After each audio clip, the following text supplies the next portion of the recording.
Primera Pauta, en la 100.5. 7 de la mañana con 36 minutos, estamos de regreso para hablar sobre la actualidad que ocurre en el Ministerio de Justicia. Hay varias materias que se cruzan por allí. Tuvimos al ministro hace un par de semanas acá, fue bien interesante esa conversación, pero quedaron muchos abiertos y por eso queremos hablar ahora con el subsecretario de Justicia, Luis Silva. Aquí lo tenemos aquí en el estudio. Le agradecemos su disposición. Subsecretario, bienvenido a Primera Pauta. Claudia Álamo y Gerardo Gómez, les saludamos. Muchas gracias, Gerardo. Claudia, muy buenos días. Bueno, muchos temas y el resorte que ha tenido usted, subsecretario, tiene que ver, bueno, hablaremos de justicia penal juvenil, de reinserción, pero hablemos también un poquitito de cárceles. Y se lo quiero plantear porque la ciudadanía ve este tironeo entre el gobierno y una figura de su sector, que es Mario Desbordes, el alcalde de Santiago, respecto de Santiago 1. Quizás no hay dos miradas respecto de que el sistema carcelario requiere nuevos recintos, porque hay una sobrepoblación penitenciaria, pero además, y lo conversábamos con el fiscal Barros ayer, me llamó la atención porque a Chile van a llegar los más altos y peligrosos figuras del Tren de Aragua. Bueno, de hecho ya tenemos uno que llegó hace poco y está en el Repas. En nuestras cárceles. Así es. Y lo que él decía es que su temor y el riesgo que él ve es lo que va a pasar con las bandas chilenas. O se van a enfrentar o van a llegar a acuerdos. O sea, dice, la pregunta es, ¿nuestro sistema carcelario está preparado para este tipo de crimen organizado y para este tipo de liderazgo que normalmente operan desde las cárceles? O sea, este fenómeno del crimen organizado, para centralizar ahí la emergencia de un nuevo fenómeno criminal, ha pillado al Estado con una relativa novedad, pero también, y esto lo dicen todos los analistas, todavía hay espacio, es decir, no hemos llegado al punto de no retorno. Y una de las acciones que desde el Estado se ha tomado conciencia que es indispensable es la actualización, en sentido más amplio de la palabra, del sistema penitenciario. Ha habido una progresiva y hoy día, como usted decía, no hay dos lecturas, conciencia, toma de conciencia de la importancia que el sistema penitenciario tiene en la cadena de seguridad. Es decir, el sistema penitenciario hoy día es un eslabón importante en esta cadena. Y de hecho el crimen organizado es la que de alguna manera lo ha puesto de manifiesto, porque hemos visto aquí y especialmente fuera cómo desde las cárceles operan organizadamente, ¿no? Para el crimen. Es decir, la definición. Efectivamente, y muchas veces, y esto es genérico, no estoy hablando del caso de Chile en particular, pero muchas veces están más seguros dentro de la cárcel que fuera de ella, ¿no? Y por lo tanto, a veces es el mejor lugar para operar. Bien, evidentemente que con un sistema penitenciario como el nuestro, que en los últimos 5 años, ¿no? ha aumentado su población más de un 50%. Para ponerlo en números gruesos, el 2022 había 40.000 personas privadas de libertad. Hoy día, como 65.000. Ahora son casi 65.000. Todavía no llegamos a los 65.000, pero casi 65.000. Es decir, un poquito más del 50%, un poquito más de 4 años, ¿no? Evidentemente que la capacidad del sistema está saturada. Y eso evidentemente que limita mucho las posibilidades, porque las condiciones de infraestructura evidentemente que son indispensables para una buena operación penitenciaria, limita las posibilidades de luchar eficazmente contra el crimen organizado. Y en este esquema es donde entra hoy día todo el plan de infraestructura que incluye, entre otras, la ampliación de Santiago 1. Pero la pregunta que le hace Claudia, no sé si hasta cierto punto queda respondida, porque está bien, ustedes tienen clarísimo que son muy peligrosas estas personas que vienen y que siguen operando desde las cárceles. El punto es, van a tener que hacer algo excepcional que no se ha hecho hasta aquí con este tipo de personas, porque lo más seguro, y eso ya, y es lo que resaltaba ayer Héctor Barro, es que o combaten a las bandas locales o se van a coludir con ellas, van a llegar los familiares de ellos, van a llegar los secuaces de ellos y el negocio, la industria, por así decirlo, va a seguir operando. Hoy día existe. Así funcionan. Perfecto, ya entendí el punto. Ahora, esto existe hoy día. Existe un régimen de máxima seguridad, ¿no? Normalmente se distingue entre máxima seguridad, alta seguridad y seguridad, vamos a decirlo así, promedio. No me acuerdo ahora cuál es el término. Pero existe un régimen de máxima seguridad. Hoy día hay 4 penales en Chile que tienen este régimen. Uno de ellos es el Repas, aquí en Santiago, Huachalalumen en Coquimbo. Los otros 2 no me voy a acordar ahora. Pero hay 2 penales más a lo largo, creo que Antofagasta seguro. ¿Ahí no hay teléfonos entonces? No. Ahí, o sea, el régimen de máxima seguridad hoy día incluye una vestimenta especial. Es decir, los internos que están en ese régimen visten de una manera especial que rompe, entre otras cosas, la lógica jerárquica que impone la vestimenta. Pues ustedes saben que la vestimenta refleja estatus y de esa manera se replican las lógicas dentro del penal que obviamente queremos disminuirlas, eliminarlas si es posible. Segundo, tienen 2 horas de patio, es decir, al día salen de la celda 2 horas, de las 24 solo 2 horas, en patios muchas veces que comparten con muy pocos internos. Son celdas individuales, tienen visitas súper restringidas. La respuesta es no, entonces. No, la respuesta es sí, la respuesta es sí. Existe un régimen de máxima seguridad que da las máximas o las mejores garantías para que personas como las que ustedes describen, que están hoy día privadas de libertad y que van a llegar.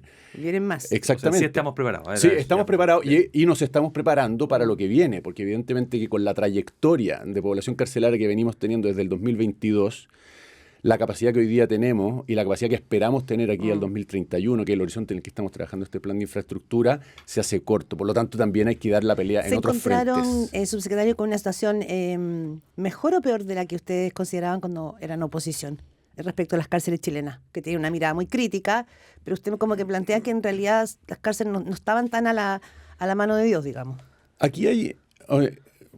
Tomando el tema del plan de infraestructura carcelaria, hay evidentemente para mí una política de Estado. Cuando uno retrocede en el tiempo, se encuentra que el primer paso significativo en esta dirección lo dio Ricardo Lagos. Ricardo Lagos es el primero que se propone, desde el gobierno de Ricardo Lagos, digamos, que se propone un plan de infraestructura, ¿no?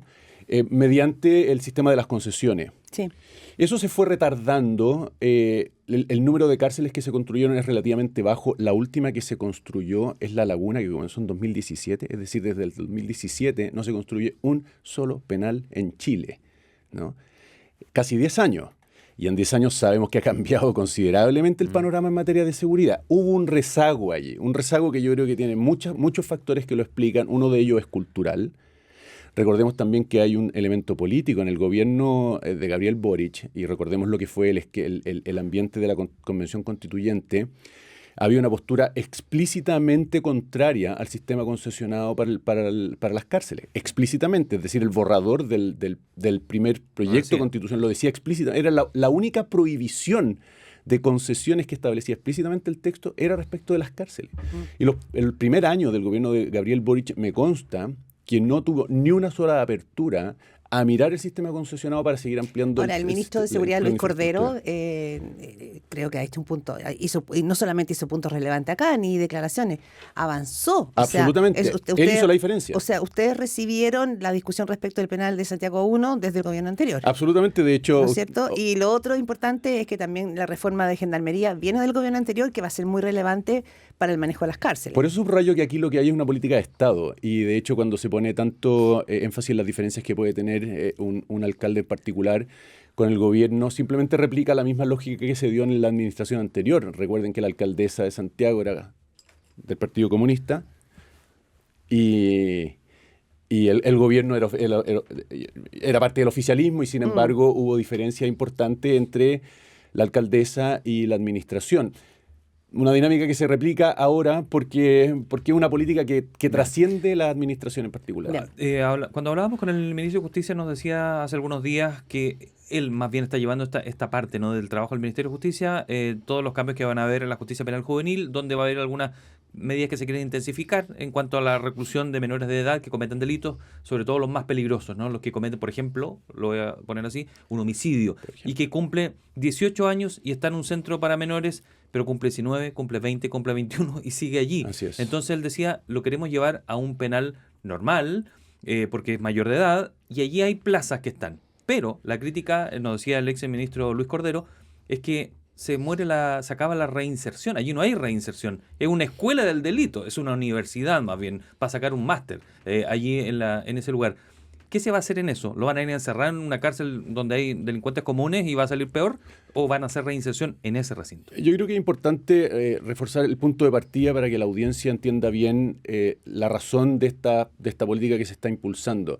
Como bien señalaba, hoy día en los centros del sistema penal juvenil, personas que son condenadas por delitos graves siendo menores de edad, terminan de cumplir sus condenas siendo mayores de edad.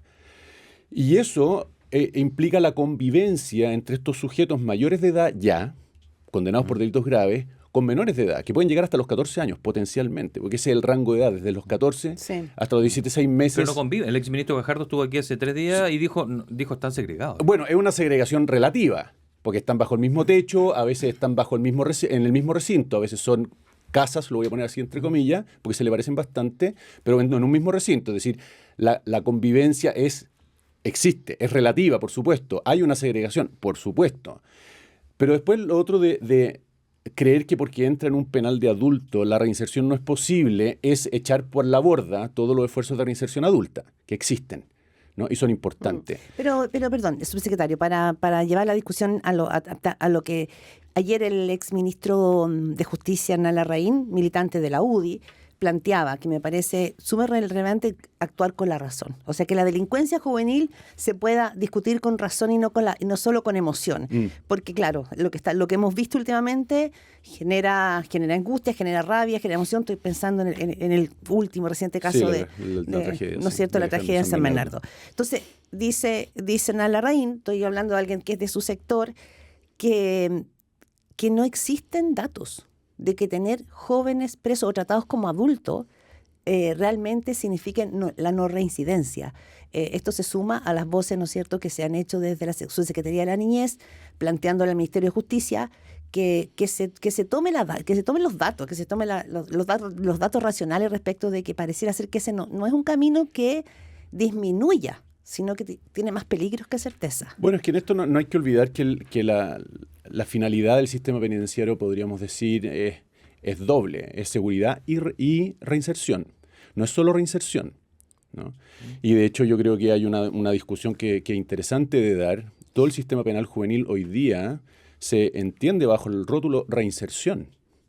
¿Y dónde está el elemento seguridad? ¿Dónde está la mirada de seguridad respecto, ¿no?, de los jóvenes infractores de ley, de los jóvenes entre 14 y 17 años o 18 años que cometen delitos graves? Está bien que miremos a esa población con el ángulo de la reinserción porque nos importa recuperarlos, especialmente en una edad tan crítica. Pero tampoco podemos perder de vista que hay una población alrededor que ha sufrido las consecuencias de sus actuaciones contrarias a la ley. ¿Y cuál es la respuesta que les damos a ellos?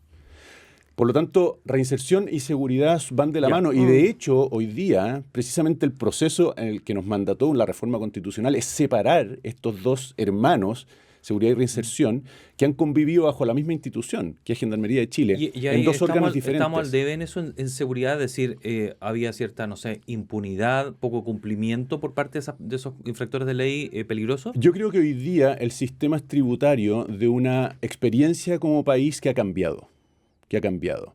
Es decir, cuando a ti te dicen que un menor de edad que comete delito grave, cuando cumple la mayoría de edad, se le limpian los antecedentes, bien, yo creo que hoy día, dado el panorama, es algo que merece discutirse. Es decir, ¿por qué a los 18 años queda como si no hubiese hecho nada cuando poco tiempo atrás pudo haber cometido un delito grave? ¿Por qué la reincidencia, es decir, un sujeto menor de edad, ¿no?, que comete varios delitos, no es un elemento en el cómputo de la pena, ¿no? ¿Por qué un adulto, porque eso es una persona que cumple 18 años se transforma en adulto, para todos los efectos legales? ¿Por qué un adulto sigue conviviendo con menores de edad en un régimen diseñado para menores de edad? Son preguntas que yo creo que hoy día merecen una respuesta distinta a la que se ha dado. Y un debate también, ¿no? En eso estamos, Luis Silva, por supuesto. subsecretario de Justicia, conversando aquí en Primera Pauta. Hernán Larraín, quiero volver a él, decía en su columna de ayer, seguramente usted la leyó, decía que sancionar a un joven en plena formación física, psicológica y cultural, cuando se gesta el autocontrol, plantea él, con largos periodos de encierro o trasladarlo a una cárcel de adultos al cumplir 18 años, que son la mayoría, no lo va a rescatar de la vorágine criminal, más bien puede consolidar su identidad delictual y fabricar el delincuente adulto de mañana. Y da datos de evidencia internacional, da datos de Estados Unidos, de cómo, por ejemplo, los jóvenes procesados en el sistema adulto reinciden entre un 30 y un 50% más que los que permanecen en el sistema juvenil. ¿Cómo el gobierno recoge estos datos que se están entregando desde una persona que fue ministro de Justicia, que sigue muy atento a esa discusión, y también de expertos y académicos y del exministro Luis Cordero, que dice que no hay ni un dato que muestre que tratarlos como adultos en las cárceles va a significar menos reincidencia? Por supuesto, pero es que insisto... ¿Cómo lo recoge el gobierno? No, nosotros estamos trabajando arduamente ahora en cumplir el mandato del legislador, que es la creación de un nuevo servicio de reinserción adulto. Recordemos que se separan, ¿no? Hay una reforma constitucional que entrega Gendarmería al Ministerio de Seguridad y le saca a Gendarmería lo que hasta ahora ha sido de ella, que es todo el servicio de reinserción, y pide que se cree un nuevo servicio que dependerá del Ministerio de Justicia. Este mandato, evidentemente, que ha supuesto para nosotros una oportunidad que estamos aprovechando para mirar con nuevos ojos todo el esfuerzo de reinserción que se hace en el sistema adulto. Pero eso evidentemente que también alcanza al sistema penal juvenil. Es decir, ¿qué estamos haciendo en reinserción juvenil y qué estamos haciendo, y esta es la mirada del Ministerio de Seguridad, qué estamos haciendo en seguridad respecto del sistema penal juvenil? ¿No?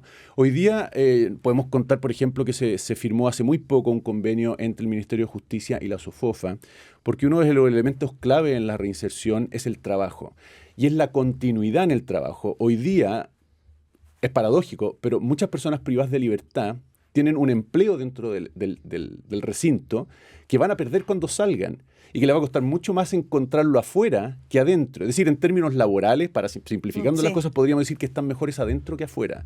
Evidentemente que un esquema como eso no favorece la reinserción, ¿no? Tenemos que garantizarle a la persona que dentro se forma con hábitos de trabajo que muchas veces son difíciles de adquirir por la trayectoria de vida que han tenido y que pueden continuar fuera de los muros del recinto también trabajando. Subsecretario Luis Selva, y actualmente estos infractores de ley, los más graves, estamos hablando porque sabemos que los más pequeños que están recién ingresando al mundo delictivo son los que se quiere poner mucho acento en que ni siquiera ingresen, ¿no?, en cuanto a reinserción o prevención.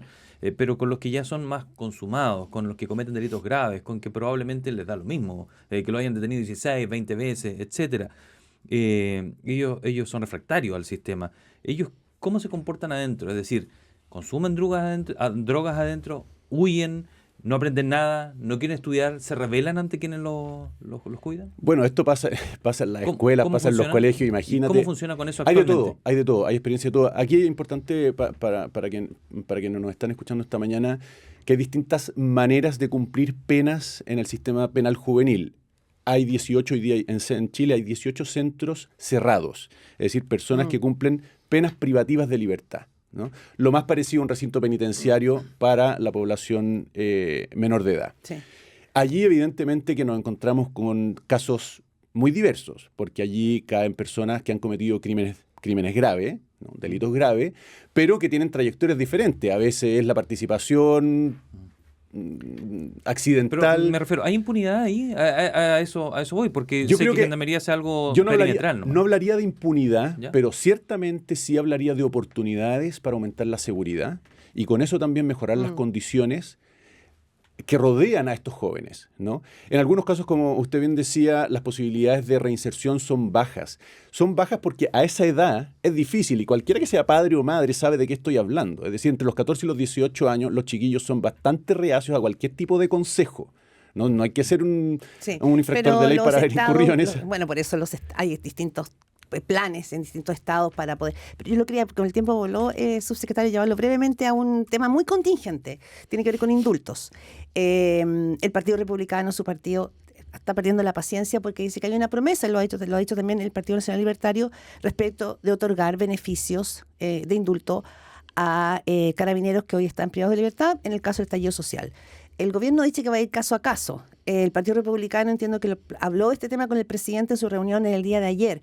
¿Cuál es el mandato que tienen ustedes desde el Ministerio de Justicia para abordar esto que fue una promesa de campaña y que el Partido Republicano y Nacional Libertario les están exigiendo? Bueno, aquí el mandato que tiene el Ministerio de Justicia es el que le da la ley, que es tramitar, de acuerdo a las exigencias legales y reglamentarias, todas las solicitudes de indulto que se presenten, vengan de quien vengan.